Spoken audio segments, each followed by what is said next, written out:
It's in the Cup podcast, live over here at We the West.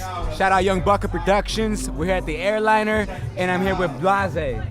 Yo, what's up with it? It's BLAHZA, E-Hustle Flow Music Group. Yes. So BLAHZA actually just got done ripping the motherfucking stage apart. I fuck with your stage presence, bro. I fuck with your delivery. How would you describe your music? Honestly, bro, like, I'm a little bit older, man, you know what I'm saying? Not like too old, born 93, so I come from that era where we really about lyrics, so I like to kind of bring some of that lyricism with that new style type of like up style beats. Word. You know what I mean? Yeah, 100, and I think that 100% bled through the music, through what I witnessed. Like you had like with the dance moves and kind of with the vibes, you had like a little Uzi thing going on, like a youthful thing, and like more of the current era. But like the way the attention of words that you used, you know, was more of like the older era when they cared more about words. You know, they cared more about like pronunciation. You weren't mumbling up there, you know? Exactly, bro. I really believe that music needs to have a message on top of being able to sound good, you know what I mean? 100%. Do you feel like nowadays more than ever, it's up to like MCs to really like use their music, their creations as a platform to sort of get across those important messages out to their listeners?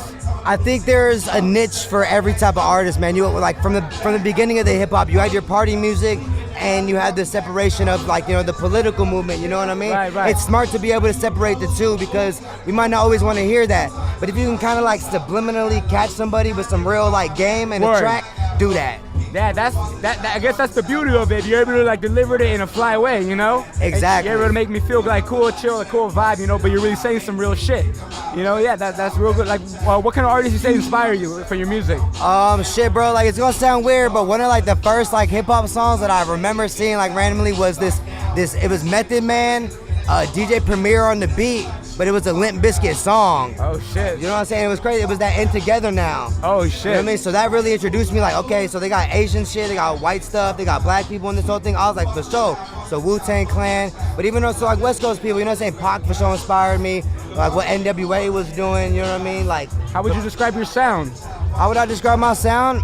Like my sound, right? Like region and stuff like that, or like honestly, bro, like. What kind of beats do you prefer? It's like we from Santa Clarita. That's where I started my crew at. Like we're born in Valley, LA, all these places, but we all met up in Santa Clarita. So we took all of the sounds that we heard from everywhere else, Chicago, the South, West Coast, put it all together, man. You know what I mean? Cause that's beautiful. That's the good thing about hip hop, man. It can really mesh a lot of different cultures together, and there's a lot of space within hip hop for all these different kind of like people to exist in and to be able to thrive, and everybody, like, you know, how you said, there's so many different niches. Everybody can really do their thing within hip hop, so it's real beautiful. And now with hip hop going global, hip hop is pop, you know, the internet, all that, like it just opens up so many more opportunities with hip hop. Wouldn't you agree? I for real, man. Like that's honestly hella true. Someone's telling me that, like, you know, that Latin trap, and I'm like, bro, we've been calling it reggaeton for a lot longer than they've been calling it. You know what I'm saying? Like we all reggaeton a whole lot. We all reggaeton. You feel what I'm saying, bro? It's like to give it like that. You know what I mean? A little bit of flavors from like everywhere from like the East Coast to the West Coast, and like you said, worldwide, man. It's like we gotta come together, man, because at the end of the day, it's the people versus the government, not, you know what I'm saying, all these other little like bullshit things that people are trying to like, you know. 100%, bro. 100%. I appreciate you coming on, man. I appreciate you having me, bro. All right, We the West in the Cup podcast. BLAHZA, shout out. Thanks, man. I appreciate you, dog.